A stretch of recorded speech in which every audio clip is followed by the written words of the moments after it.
معزز سامعین، اسلامی سال کا دوسرا مہینہ محرم الحرام کے بعد سفر ہے،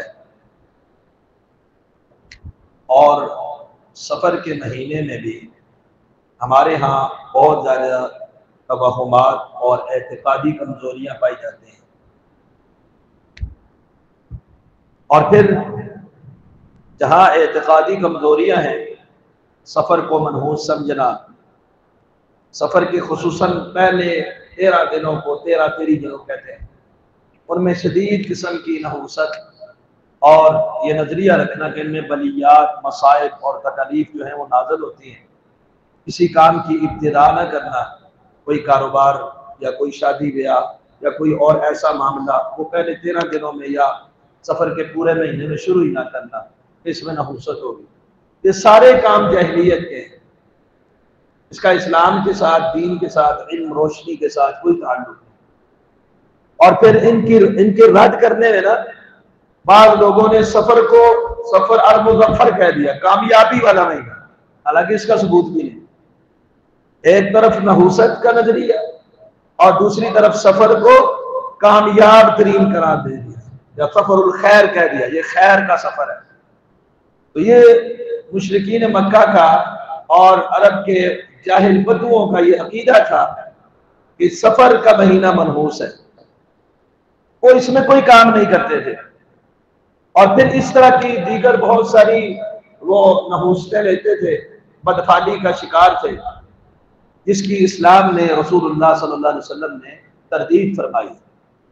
ان میں پہلی اور بنیادی بات جو اسلام نے ہمیں نظریہ دیا ہے، اللہ سبحانہ و تعالیٰ کے اوپر مکمل توکل اور بھروسہ کرنا، اور نفع اور نقصان اسی کی طرف منسوخ کرنا۔ کہ کوئی شخص، کوئی چیز وہ آپ کے نفع اور نقصان کی مالک نہیں ہو سکتی، نفع اور نقصان کا مالک صرف اور صرف اللہ رب العالمین۔ جب انسان کا یہی بنیادی نظریہ مضبوط ہو جائے کہ میرے نفع اور نقصان کا مالک اللہ ہے، اور اسے اللہ کے اوپر مکمل بھروسہ توکل ہو جائے، تو پھر وہ ان توہمات کا شکار نہیں ہوتا، ان اعتقادی کمزوریوں کا شکار نہیں ہوتا۔ آپ دیکھ لیں، جائزہ لے لیں، جتنے لوگ بھی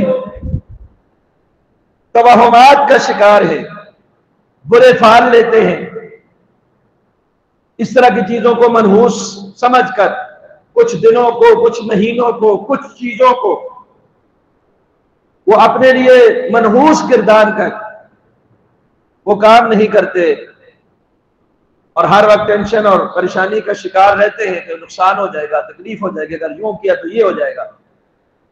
ایسے لوگوں کے اندر خوف اور ڈر کوٹ کوٹ کے بھرا ہوا ہے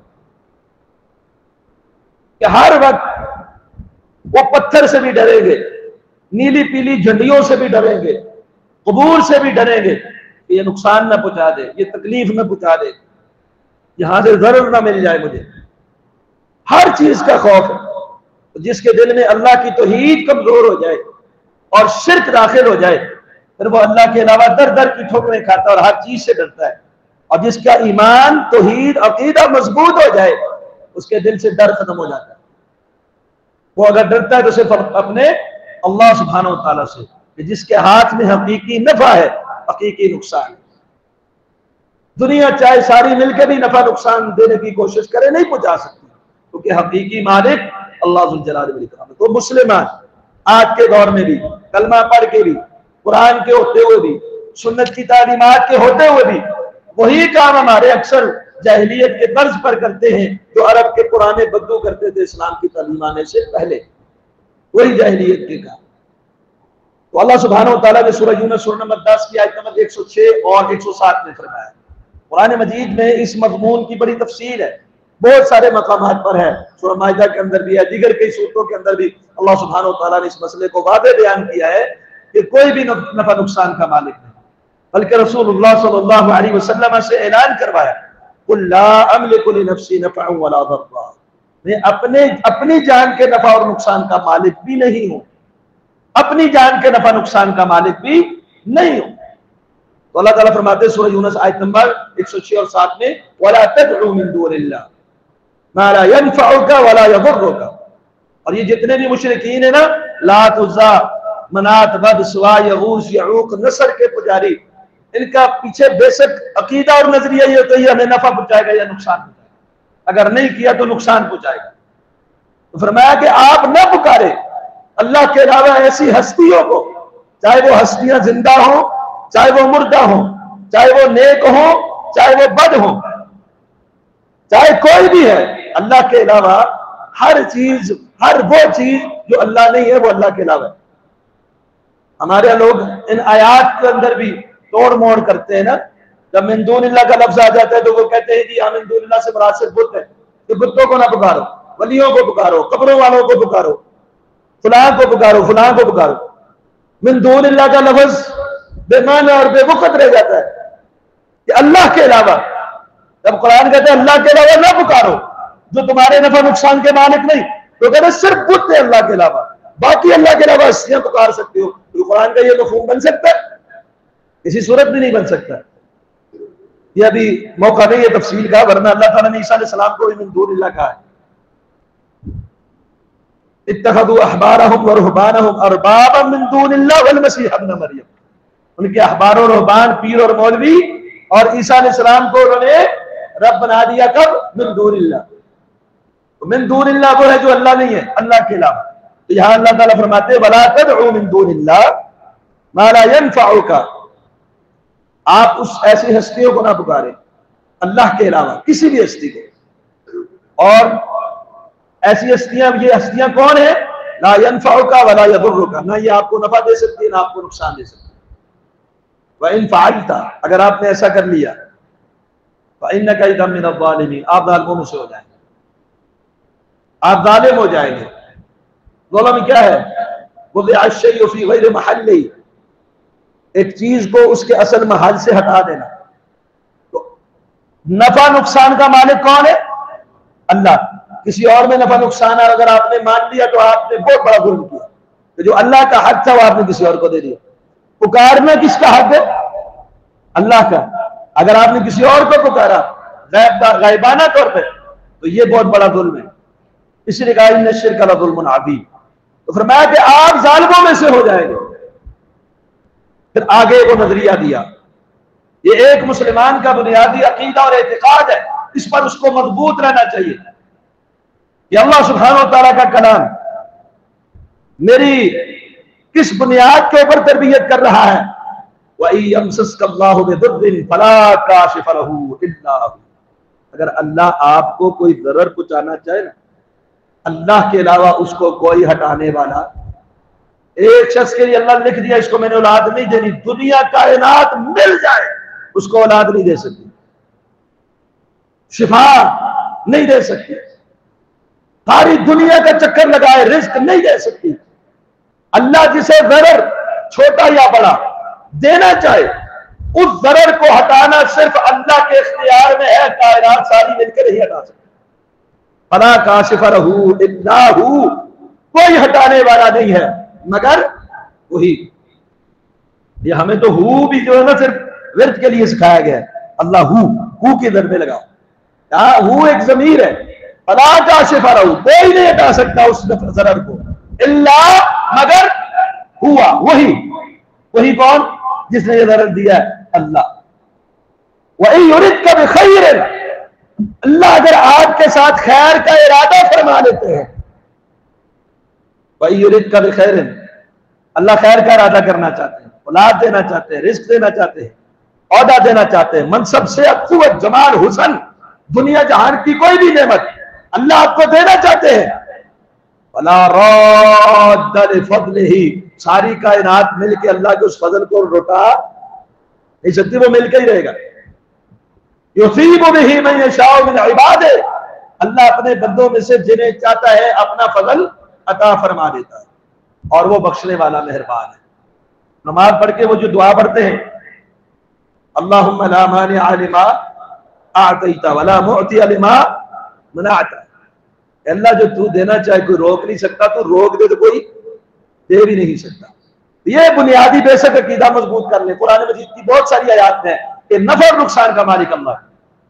سیدنا عبداللہ بن عباس رضی اللہ تعالیٰ عنہ، جامع ترمذی میں حدیث نمبر 2516 ہے، نبی علیہ الصلوۃ والسلام کے پیچھے سواری پر بیٹھے ہوئے ہیں، آپ نے انہیں کچھ باتیں سکھائی، ان میں ایک بات یہ سکھائی، اذا سألت فاسأل اللہ، جب بھی سوال کرنا ہو تو یا علی مدد، یا محمد مدد، یا غوث پاک مدد. کیا فرمایا؟ فاسأل اللہ. جب بھی سوال کرنا ہے آپ نے کس سے سوال کرنا ہے؟ اللہ سے سوال کرنا ہے. وَإِذَا اسْتَعَنْتَ فَاسْتَعِنْ بِاللَّهِ. جب بھی مدد طلب کرنی ہے، جب بھی مدد طلب کرنی ہے، کس سے مدد طلب کرنی ہے؟ یہ اللہ کے رسول صلی اللہ علیہ وسلم سواری پہ اپنے پیچھے بیٹھے ہوئے حبر الامہ ترجمان القرآن سیدنا عبداللہ بن عباس رضی اللہ کو سکھا رہے. اذا سألت فاسأل اللہ، جب مانگ رہے اللہ سے مانگ، جب مدد طلب کرنی ہوئی تو اللہ سے مدد طلب کرنا. اور پھر وہاں یہ نظریہ دیا، وَاعْلَمْ، اس بات کو اچھی طرح سمجھ لے، خوب اچھی طرح سمجھ لو، جان لو، ان الامت، اگر پوری کی پوری امت کائنات لو اجتمعت، ساری جمع ہو جائے، پیر فقیر مولوی جادوگر اچھے برے زندے مردے ساری امت جمع ہو جائے، کرنی والے نہ کرنی والے، پہنچے ہوئے نہ پہنچے ہوئے، سارے جمع ہو جائے، الا ان ينفعوک، تجھے نفع دینے کے لیے، لم ينفعوک بشیء، تجھے نفع نہیں دے سکتے، الا بشیء قد كتبه اللہ لک، صرف تجھے وہی نفع ملے گا جو اللہ مالک الملک نے تیرے لیے لکھ دیا ہے کہ تجھے یہ نفع پہنچے. اس نفع کے علاوہ پوری کائنات اگر مل بھی جاتی ہے تجھے نفع دینے کے لیے تو نفع دے سکتی، تو پھر ہمیں نفع کہاں تلاش کرنا چاہیے؟ جو نفع کا مالک ہے. اور اگر ساری کائنات اور امت مل جائے تجھے ضرر اور نقصان دینے کے لیے، تکلیف دینے کے لیے، تو تجھے وہ تکلیف بھی نہیں پہنچا سکتے. تکلیف بھی تجھے وہی پہنچے گی جو اللہ سبحانہ و تعالیٰ ذوالجلال والاکرام نے تیرے مقدر میں لکھ دی ہے. اور یہ بات، یہ ڈر، یہ خوف، یہ جو لوگ توہمات کا شکار ہوتے ہیں نا، ان کے ذہنوں میں سب سے پہلی چیز یہ بھر دی جاتی ہے، فلاں چیز سے تمہیں نقصان ہو جائے گا. کہ محبت بات کی بات، الفت عقیدت بات کی بات ہے، پہلے خوف ہے، ڈر ہے.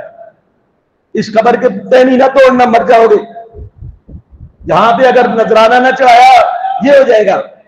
اور پرانے لوگ کہتے بھی ہوتے تھے اگر ہر ماہ آپ ختم نہیں دلوائیں گے تو پھر آپ کے گھر کے اندر مصیبتیں رخ کر دیں گی.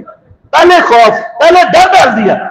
اور اللہ سبحانہ و تعالیٰ نے جو ہمیں تعلیمات دی ہے، نفع نقصان اللہ کے اختیار اور ہاتھ میں ہے، اور وہیں سے طلب کرنا ہے، اور کوئی نفع نقصان کا مالک نہیں. تو مشرکین بھی پہلے ڈر دیتے تھے، اور آج کے دور کے اندر ہی پہلے ڈر ہے. مسند امام احمد کے اندر حدیث نمبر 2380 ہے کہ بنو بکر بن سعد، انہوں نے نا ایک شخص امام بن سالبہ رضی اللہ تعالیٰ عنہ، ان کو بطور وفد نبی علیہ الصلوۃ والسلام کی خدمت میں بھیجا. یہ رسول اللہ صلی اللہ علیہ وسلم کے پاس وفد کی شکل میں آئے. جب آئے نا، آتے ہی پہلے بار مسجد کے دروازے کے باہر انہوں نے اپنی سواری اونٹنی کو باندھا، مسجد کے دروازے پر خود اندر آ گئے. نبی اکرم صلی اللہ علیہ وسلم تشریف فرما ہے، صحابہ تشریف فرما ہے.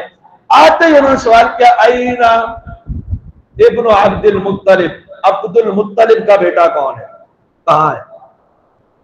نبی علیہ السلام فرمایا انا ابن عبد المطلب، میں عبد المطلب کا بیٹا. کہا محمد صلی اللہ علیہ وسلم؟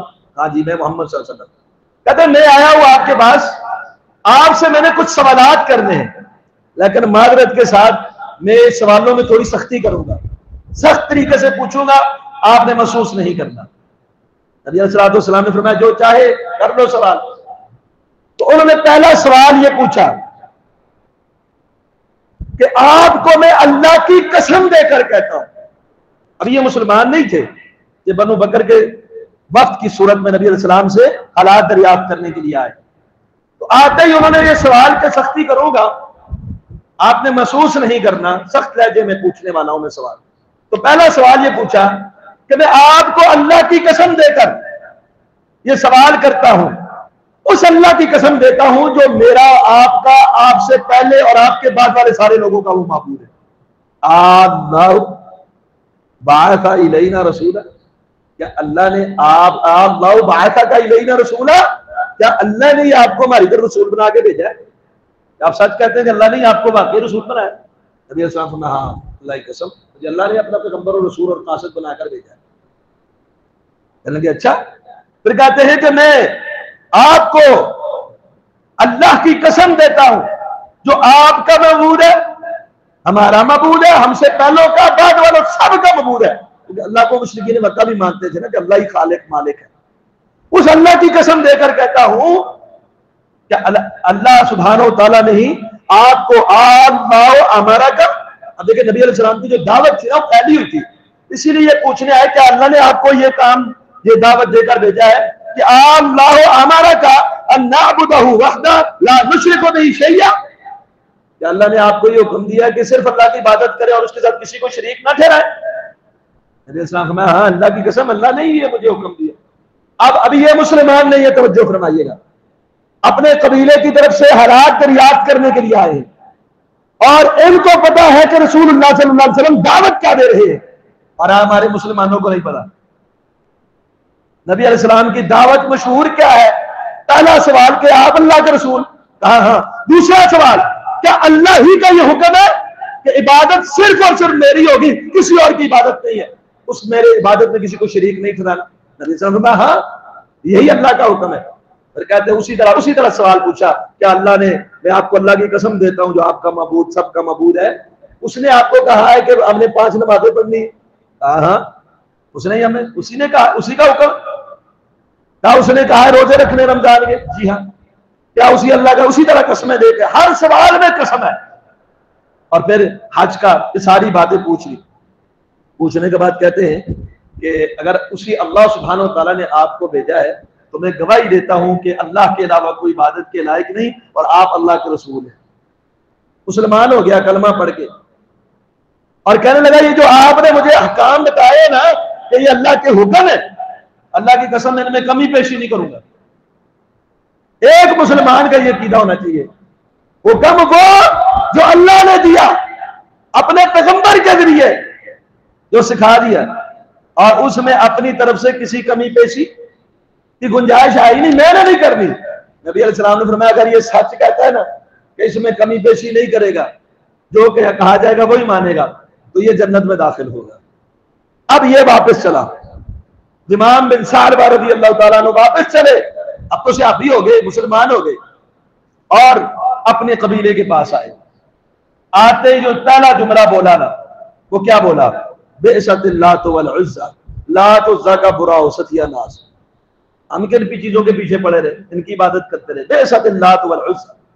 اب جو بات کہ ہم توہمات کا جو شکار ہے اس کے پیچھے کیا ہے؟ ڈر اور خوف، نفع اور نقصان کسی اور کے ہاتھ میں۔ جب کہا انہوں نے لات اور عزا کا ستیہ ناس ہو، برا ہو، قوم نے فوراً کہا رک جا، مہ یا امام رک جا، کیا کہہ رہے ہو؟ اتق البرص، اتق الجذام، اتق الجنون، پاگل ہونے سے ڈر جا، برس بیماری سے ڈر جا، جذام کی بیماری، کوڑ کی بیماری سے ڈر جا۔ مطلب کیا تھا؟ لات عزا کو جو برا کہتا ہے یہ اس کو کوڑ کی بیماری میں مبتلا کر دیتے، ڈر ڈال دیا۔ لات عزا کو جو برا کہتا ہے ان کی عبادت نہیں کرتا ہے، ان کو نہیں پکارتا ہے، یہ اس کو مصیبت میں مبتلا کر سکتے ہیں، بیماری میں مبتلا کر سکتے ہیں، پاگل کر سکتے ہیں۔ انہوں نے کہا ویلکم، افسوس تمہارے لیے، افسوس، واللہ لا یضران ولا ینفعان، تو یہ لات عزا کی بات کرتے ہو کہ بیمار کر دیں گے، اللہ کی قسم یہ نہ نفع کے مالک ہے یا نہ نقصان کے مالک۔ تو قوم کا یہ نظریہ تھا یہ نفع اور نقصان کے مالک ہے۔ جب ڈر ختم ہوا، ایمان آیا، توحید آئی، ایک دن پورا نہیں گزرا پوری قوم کو اللہ نے اسلام کی دولت سے مالا مال کر دی، سارے مسلمان ہو گئے، ڈر ختم ہو گیا، نفع اور نقصان کا اعتقاد اللہ کے اوپر آ گیا سارے۔ اور اس سے بڑا اچھا وفد عبداللہ بن عباس فرماتے ہیں ہم نے نہیں دیکھا، پوری قوم کو اسلام لانے کا سبب بن گیا۔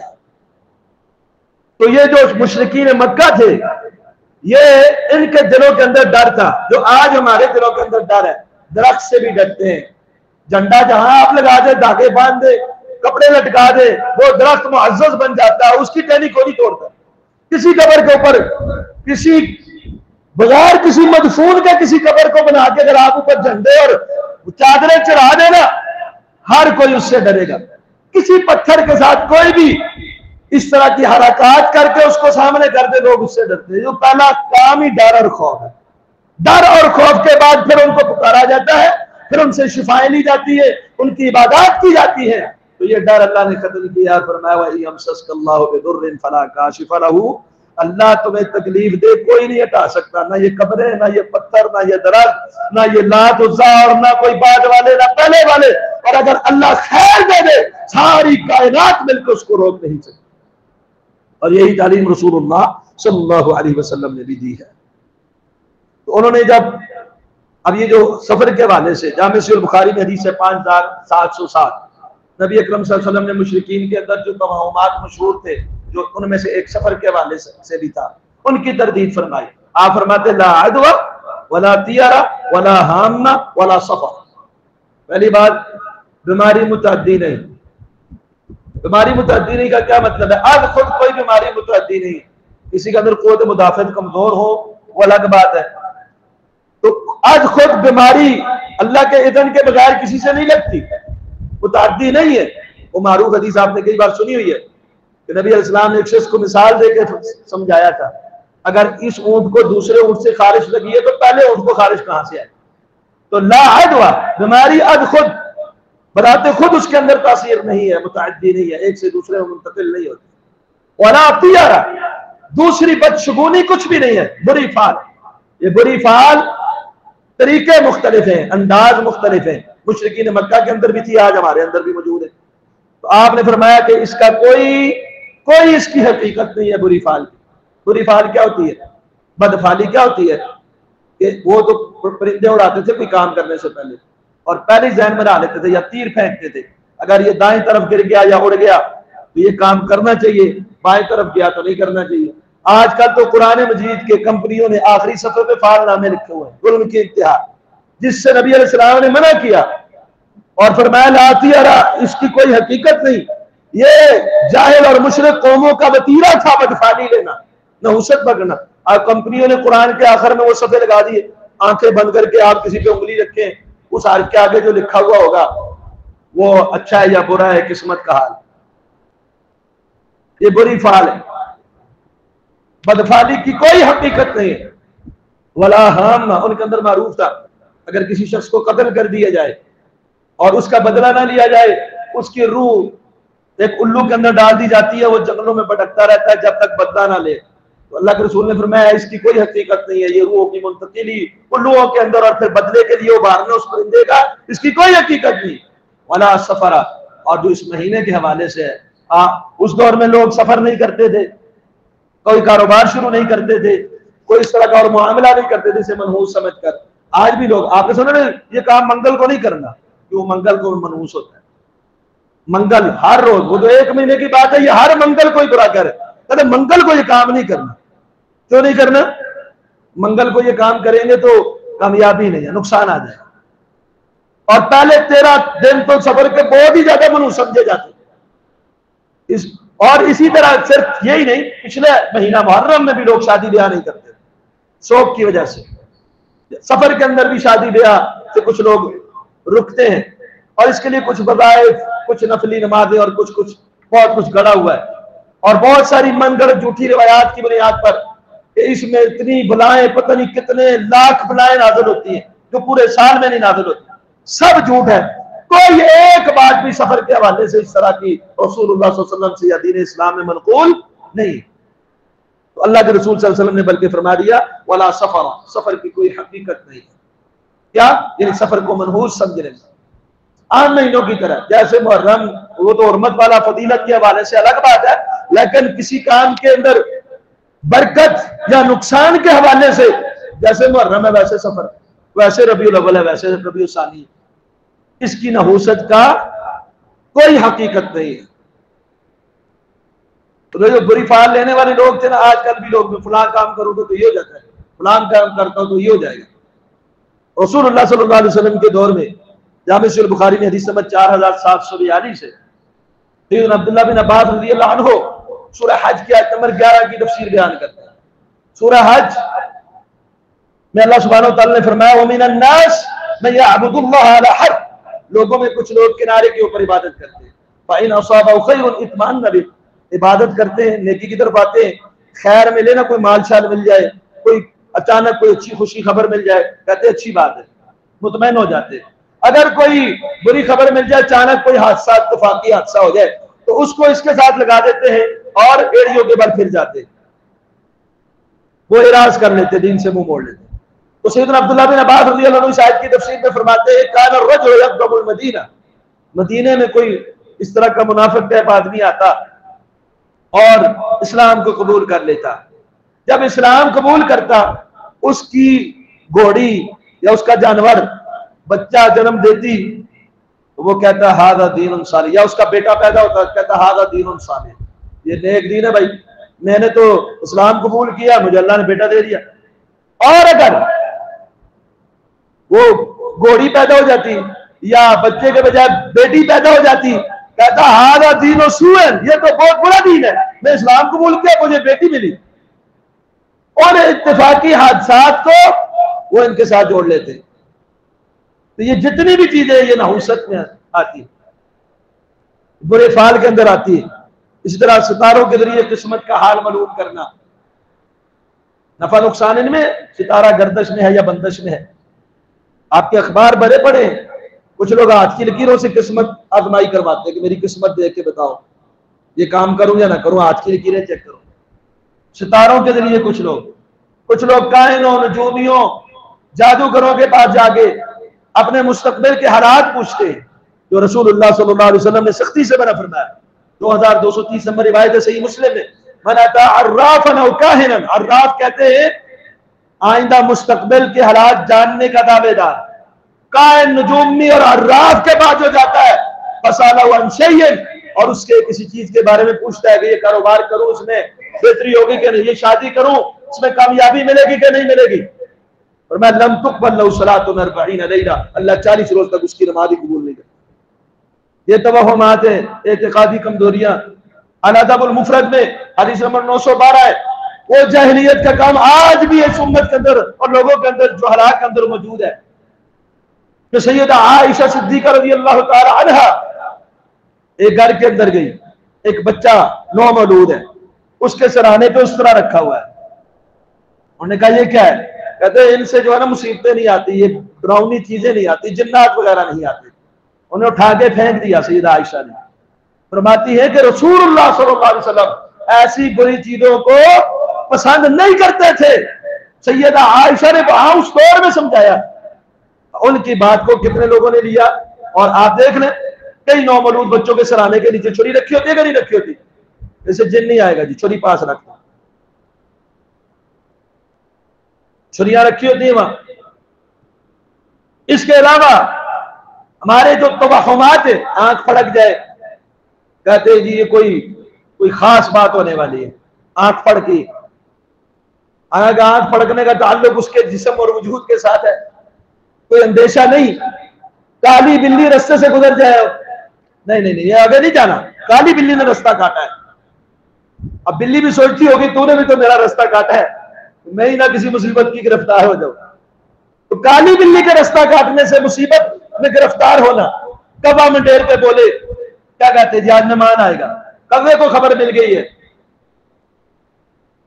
اسی طریقے سے اور بہت ساری چیزیں ہیں، آپ نے دیکھا ہے نا، ایک آدمی خرچہ کرتا ہے، بڑا خرچہ کر کے گھر بناتا ہے، خوبصورت بلڈنگ بنانے کے بعد کالی سے ایک ہنڈیا لا کے اوپر رکھ دیتا، نظر نہیں لگے گی۔ کالی ہنڈیا آپ کی نظر کو کیسے روک سکتی ہے؟ گاڑی کے نیچے جوتی لٹکا دی، نظر نہیں لگے گی۔ کچھ نے تو اس سے بڑا ظلم کیا، کسی بابے کی تصویر فرنٹ پہ لگا دی کہ ایکسیڈنٹ نہیں ہوگا، چاہے بابا خود ایکسیڈنٹ سے مرا ہو، بابے کی تصویر لگا دی کہ ایکسیڈنٹ نہیں ہوگا۔